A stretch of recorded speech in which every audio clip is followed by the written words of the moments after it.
Okay, that's a quick overview of these three blurs. Let's look at them side by side so you get an idea of what their differences are and when you might want to use them. I'll go back to my project and open up this shootout that I've already made of the different zoom type of blurs. I've already applied radial blurs to versions of the same footage, and you'll see that I'm using the stock Adobe blur, CC radial blur with different zoom types, straight zoom, fading zoom, centered zoom, and I'm also using radial fast blur at its standard, brightest, and darkest. I've already calculated a RAM preview. Watch as this current time indicator goes through my timeline and the resulting effect up here in the comp panel. Press 0, and you'll see as we jump between these different zoom types. Adobe's effect, CC radial blur with 3 different zooms, and CC radial fast blur, brightest, darkest. And you see these different looks to it. And you get an idea how the CC radial zooms are basically different types of pulling pixels away or pushing them in. And the CC radial fast blurs do some really fun tricks with the luminance of the pixels. For reference, the Adobe zoom is very similar to the CC radial zoom set to centered. The difference is that we've got some edge pixel problems with the CC version.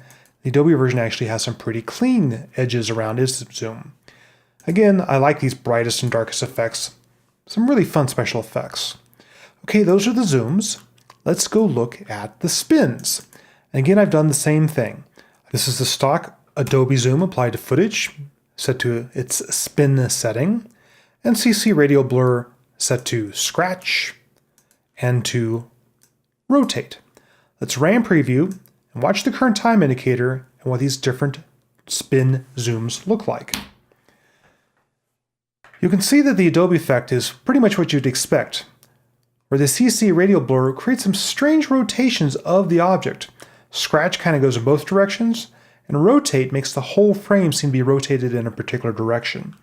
So in this case, I would consider the CC radial blurs to be more special effects, while the Adobe effect is more the expected result. So in conclusion, if I want a pretty standard spin blur or zoom blur, I'll go ahead and use the stock Adobe radial blur effect.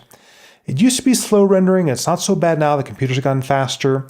I like the extra grit that low anti-aliasing gives me, and it's a very predictable result. Sycor's CC radial blur is okay, but in some cases it's got some edge issues. The spins are interesting special effects, but maybe not what you're looking for if you expect a normal rotating radial blur. For me, the real hidden gem is CC radial fast blur. Not only does it create a nice zooming effect, it also has these fun brightest and darkest looks, which creates some very interesting shading to the final result.